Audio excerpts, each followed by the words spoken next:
আসসালামু আলাইকুম, স্বাগত জানাচ্ছি চ্যানেল আই সংবাদে। সংবাদ কক্ষে আপনাদের সাথে আছি আমি প্রিয়াঙ্কা। বিস্তারিত সংবাদের শুরুতেই জানিয়ে দিচ্ছি ফ্রেশ প্রিমিয়াম টি সংবাদ শিরোনাম। জলদস্যুদের কবল থেকে মুক্ত এমভি আব্দুল্লাহ নাবিকদের চট্টগ্রাম নেওয়া হবে আজ, বরণে প্রস্তুত কর্তৃপক্ষ। ডলারের বিপরীতে টাকার অবমূল্যায়নে বৈদেশিক ঋণের ওপর চাপ বাড়বে মনে করেন অর্থনীতিবিদরা। অর্থনীতি টালমাটাল হওয়ার আশঙ্কা। এবং মার্কিন সহকারী পররাষ্ট্রমন্ত্রী ডোনাল্ড লু ঢাকা আসছেন আজ। আলোচনায় অগ্রাধিকার পাবে ব্যবসা, বিনিয়োগ ও নিরাপত্তা ইস্যু।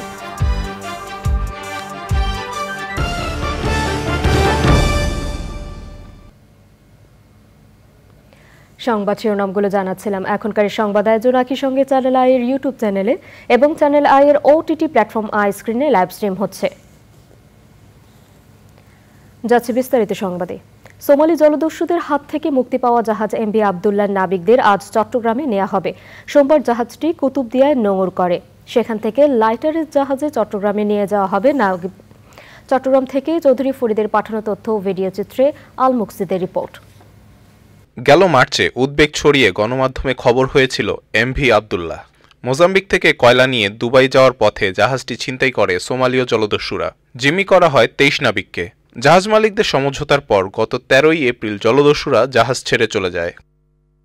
এরপরই শুরু হয় নাবিকদের দেশে ফেরার অপেক্ষা। দুবাই হয়ে গত 30 এপ্রিল বাংলাদেশের পথে রওনা হয় এমভি আব্দুল্লাহ। জাহাজ কর্তৃপক্ষ জানিয়েছেন, জাহাজে দুবাই থেকে আনা হয়েছে 56,000 মেট্রিক টন পাথর, যা আগামী 2 দিনে কুতুবদিয়া খালাস করা হবে। এরপর জাহাজটি নিয়ে যাওয়া হবে চট্টগ্রাম বন্দরে। আমাদেরকে জাহাজমনি তৃতীয় করে 23 জন নাবিক যাচ্ছে। এই 23 জন হ্যান্ড ওভার হয়ে ওই 23 জন আমাদের এখানে আসবে। তবে পাথর খালাসের আগেই চট্টগ্রামে যাচ্ছেন জাহাজের 23 নাবিক। বিকেলে জাহাজের নাবিকদের বরণ করে নেওয়া হবে KSRM এর জেটিতে। আল মুকসিদ, চ্যানেল আই। ডলারের বিপরীতে টাকার অবমূল্যায়নে বৈদেশিক ঋণের উপর চাপ বাড়বে বলে জানিয়েছেন অর্থনীতিবিদরা। এই অবস্থায় রপ্তানি ও রেমিটেন্স প্রবাহ বাড়ানো গেলে কিছুটা হলেও এ ধাক্কা কাটিয়ে উঠতে পারে। তা না হলে আগামী বছর থেকে ঋণ পরিশোধের চাপে টালমাটাল হতে পারে দেশের অর্থনীতি। বিস্তারিত তাফিমুল ইসলাম সুজনের রিপোর্টে। গত কয়েক বছরে উন্নয়ন প্রকল্প যেমন বেড়েছে, সেই সঙ্গে বেড়েছে বৈদেশিক ঋণের পরিমাণ। বাংলাদেশ ব্যাংকের পরিসংখ্যান বলছে, গত ডিসেম্বর পর্যন্ত এই ঋণ 10,000 কোটি ডলার ছাড়িয়েছে। মার্কিন ডলারের বিপরীতে টাকার অবমূল্যায়নে বৈদেশিক ঋণের সুদ আসল পরিশোধে আগের চেয়ে বেশি অর্থ ব্যয় করতে হবে সরকারকে। ইআরডির হিসাবে গত 9 মাসে 257 কোটি ডলার বৈদেশিক ঋণ পরিশোধ করেছে সরকার, যা টাকার হিসাবে 28,281 কোটি টাকা। টাকার অবমূল্যায়নে আগামী অর্থবছরে সমপরিমাণ ডলারের ঋণ পরিশোধে 2,000 কোটি টাকার বেশি ব্যয় করতে হবে। দায়ভার কিন্তু বৈদেশিক দেনা পরিশোধের বাড়ছে। এটা আমাদের 7-8 বছর আগেও এটা 2-2.5 বিলিয়ন ডলার ছিল, এখন এটা 5 বিলিয়ন ডলারের কাছাকাছি যাচ্ছে এবং আরও বাড়বে। রূপপুরেরটা তো আমাদের আগামী বছর থেকে এটার দায় পরিশোধ শুরু হবে। এটা 2016 সালে ছিল, গ্রেস পিরিয়ড ছিল 10 বছর। এই বিষয়গুলো আমাদেরকে তো এরকম একটা অবস্থায় কিন্তু আমাদের এই বৈদেশিক যে রিজার্ভ, এই রিজার্ভটাকে আবার আগের জায়গায় নিয়ে আসাটা খুবই গুরুত্বপূর্ণ। দেশের অর্থনীতির স্বার্থে রপ্তানি ও রেমিটেন্স বাড়ানো সহ সরকারকে বেশ কিছু পদক্ষেপ গ্রহণের পরামর্শ দিয়েছেন অর্থনীতিবিদরা। আমাদের সামনে এলডিসি গ্র্যাজুয়েশনও আসছে 2026-এর পরে। তো এরকম একটা অবস্থা, আমাদের নতুন নতুন বাজার অনুসন্ধান, নতুন বাজারে যেতে হলে আমাদের নতুন প্রোডাক্ট লাগবে। এখন আমাদের যেটা দরকার হবে, আমাদের স্পেশাল ইকোনমিক জোনগুলোকে কাজে লাগানো। আমাদের এখন যে অবকাঠামোগুলি হয়েছে, এই অবকাঠামোগুলির সুযোগ সুবিধাটা নিয়ে আমাদের এই অবকাঠামো কানেক্টিভিটি, আমাদের বিনিয়োগ কানেক্টিভিটি আর বাণিজ্য কানেক্টিভিটি, এই তিনটার মধ্যে আমরা যদি সংশ্লেষ ভালোভাবে করতে পারি, তাহলে আমরা আমাদের তুলনামূলক সুবিধাকে আমরা প্রতিযোগিতা সক্ষমতায় আমরা উত্তরণ করতে পারবো। আগামীতে অপ্রয়োজনীয় প্রকল্প বাদ দেওয়ার পাশাপাশি প্রকল্প ব্যয় কমানো ও অর্থ পাচার রোধের পরামর্শ দিয়েছেন অর্থনীতিবিদরা। অর্থনীতিবিদরা বলছেন, ডলারের এই মূল্য বৃদ্ধিতে চাপ পড়বে দেশের অর্থনীতির উপর, যার প্রভাব পড়বে সাধারণ মানুষের উপর। আর এই সিদ্ধান্ত অনেক আগে নেওয়া উচিত ছিল বলে মনে করেন অনেক অর্থনীতিবিদ। তাফহিমুল ইসলাম সুজন, চ্যানেল আই, ঢাকা। যুক্তরাষ্ট্রের দক্ষিণ ও মধ্য এশিয়া বিষয়ক সহকারী পররাষ্ট্রমন্ত্রী ডোনাল্ড লু ঢাকা আসছেন আজ। এ সফরে তিনি ব্যবসা, বিনিয়োগ, নিরাপত্তা, প্রতিরক্ষা, জলবায়ু পরিবর্তন, নাগরিক অধিকার সহ দুই দেশের অগ্রাধিকারের বিভিন্ন বিষয়ে সরকারি ও বেসরকারি পর্যায়ে আলোচনা করবেন। সফরের প্রথম দিন রাতে প্রধানমন্ত্রীর বেসরকারি শিল্প ও বিনিয়োগ উপদেষ্টা সালমান এফ রহমানের দেয়া নৈশভোজে যোগ দেবেন তিনি। সফরের দ্বিতীয় দিনে পরিবেশ, বন ও জলবায়ু পরিবর্তন বিষয়ক মন্ত্রী সাবের হোসেন চৌধুরীর সঙ্গে ও পরে পররাষ্ট্র সচিব মাসুদ বিন মোমেনের সঙ্গে দ্বিপক্ষীয় আলোচনা করবেন। পরে পররাষ্ট্রমন্ত্রী হাসান মাহমুদের সঙ্গে সৌজন্য সাক্ষাৎ করবেন ডোনাল্ড লু। 3 দিনের ঢাকা সফরে ডোনাল্ড লুর নাগরিক সমাজের প্রতিনিধিদের সঙ্গেও মত বিনিময়ের কথা রয়েছে।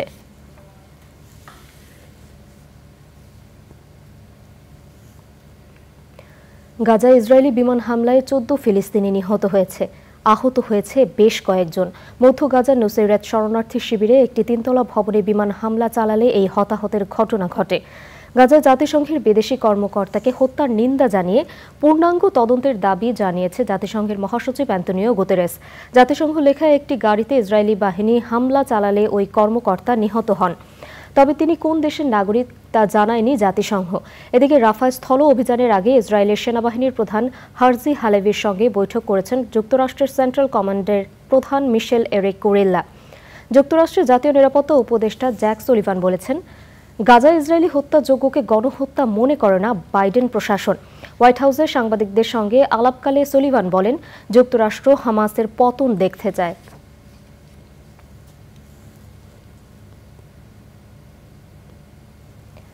বিশেষ শিশুদের জন্য বিমান বাহিনীর ব্লু স্কাই স্কুলের আনুষ্ঠানিক উদ্বোধন হয়েছে।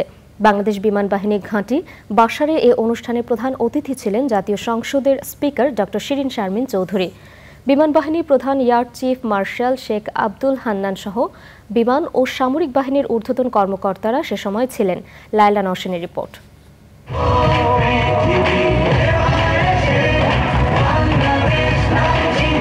মনোজ্ঞ এই পরিবেশনায় অংশ নেওয়া শিশুদের সবাই বাংলাদেশ বিমান বাহিনী পরিচালিত বিশেষ শিশুদের বিদ্যাপীঠ ব্লু স্কাই স্কুলের শিক্ষার্থী। এর আগে বাংলাদেশ বিমান বাহিনীর ঘাঁটি বাসারে জাতীয় সংসদের স্পিকার ডক্টর শিরিন শারমিন চৌধুরী স্কুলটির শুভ উদ্বোধন করেন।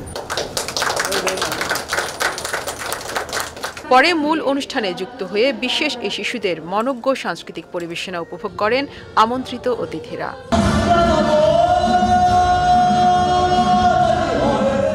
এই শিশুরা যাতে বৈচিত্র্যময় অঙ্গনে কাজ করতে পারে সেজন্য তাদের সক্ষম করার লক্ষ্যে প্রতিষ্ঠানটি কাজ করবে বলে জানান সংশ্লিষ্টরা। আমাদের লক্ষ্য বহুমাত্রিক কার্যক্রম ও বাস্তবমুখী শিক্ষা প্রদানের মাধ্যমে বিশেষ চাহিদা সম্পন্ন শিশুদের মাঝে লুকায়িত সম্ভাবনার অন্বেষণ এবং তাদের সক্ষমতা লালন ও বিকাশ করে সমাজের মূলধারায় এনে তাদেরকে স্বাধীন ব্যক্তি হিসাবে প্রতিষ্ঠিত করা। The Dhaka mercantile cooperative bank limited এটা 1973-তে রেজিস্টার্ড। আমি বিমান বাহিনী থেকে অপশন নেওয়ার পরে বাঁচার তাগিদে এই প্রতিষ্ঠানে জড়িত হই, টাকা ইনভেস্ট করি। বিশেষ শিশুদের জন্য আন্তর্জাতিক মানের প্রশিক্ষণ ও থেরাপি চালু করে প্রতিষ্ঠানটি মানব সম্পদ উন্নয়নে কাজ করে যাবে বলে আশা প্রকাশ করেন জাতীয় সংসদের স্পিকার। আমি বাফুয়া বিমান বাহিনী মহিলা কল্যাণ সমিতিকেও অভিনন্দন জানাই, কেননা এটা আপনাদের একটা অন্যতম প্রকল্প হিসেবেই আজকে ব্লু স্কাই প্রতিষ্ঠা পেয়েছে এবং আপনারা যে এই ধরনের বাচ্চাদের জন্য একটা কাজ করবেন বলে সিদ্ধান্ত নিয়েছেন সেই জন্য আমি আপনাদেরকে অভিনন্দন জানাই। শিক্ষকদের যাতে অটিজম এবং এই ডিফারেন্টলি এবল বাচ্চাদের হ্যান্ডেল করার বা স্পেশাল কেয়ার দেওয়ার ব্যাপারে আরও উচ্চতর প্রশিক্ষণ দেওয়া যায় সেই বিষয়টির ব্যাপারেও আপনারা লক্ষ্য রাখবেন। পরে বাফওয়া কেন্দ্রীয় পরিষদের সভানেত্রী এবং অন্য সদস্যদের নিয়ে কবিতায় বঙ্গবন্ধু ও বেগম মুজিব বইয়ের মোড়ক উন্মোচন করেন speaker. Laila Nowshin, channel I, Dhaka. দর্শক, এবারে বিরতি।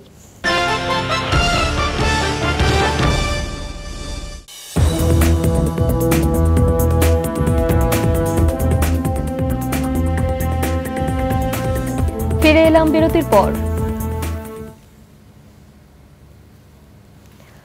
গতরাত 4টায় চট্টগ্রাম থেকে 419 হজযাত্রী নিয়ে বিমান বাংলাদেশ এয়ারলাইন্সের একটি ফ্লাইট সরাসরি মদিনা রওনা হওয়ার মধ্য দিয়ে চট্টগ্রাম থেকে সরাসরি হজ ফ্লাইট শুরু হয়েছে। হজ ফ্লাইট আনুষ্ঠানিক উদ্বোধন করেন Chattogram city mayor M Rezaul Karim Chowdhury. সে সময় বিমানের ব্যবস্থাপক মোহাম্মদ শাহাদাত হোসেনের সভাপতিত্বে হজ ফ্লাইট উদ্বোধন অনুষ্ঠানে বক্তব্য রাখেন বিমানের বিপণন ও বিক্রয় পরিচালক মোহাম্মদ সালাউদ্দিন। চট্টগ্রাম বিমানবন্দরের পরিচালক গ্রুপ ক্যাপ্টেন তসলিম আহমেদ সহ অন্যরা। এবার চট্টগ্রাম থেকে বাংলাদেশ বিমান 22টি হজ ফ্লাইট এর মাধ্যমে 8,000 হাজি পরিবহন করবে। এর মধ্যে সরাসরি 2টি ফ্লাইট মদিনা এবং 20টি ফ্লাইট জেদ্দা যাবে। চট্টগ্রাম থেকে 9 জুন সর্বশেষ হজ ফ্লাইটটি ছেড়ে যাবে।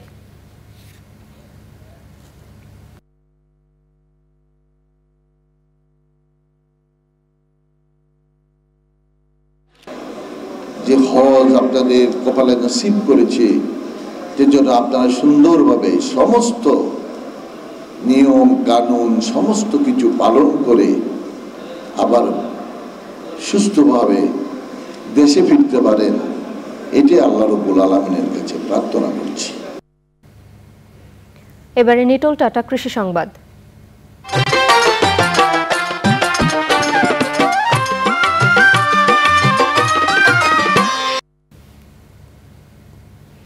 চট্টগ্রামের সন্দ্বীপে পানির অভাবে প্রতিবছর শুষ্ক মৌসুমে চাষযোগ্য বিস্তীর্ণ জমি অনাবাদি পড়ে থাকে।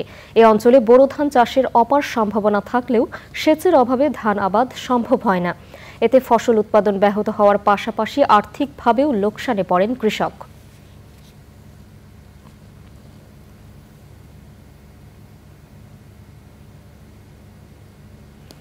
এবারে প্রকৃতি সংবাদ।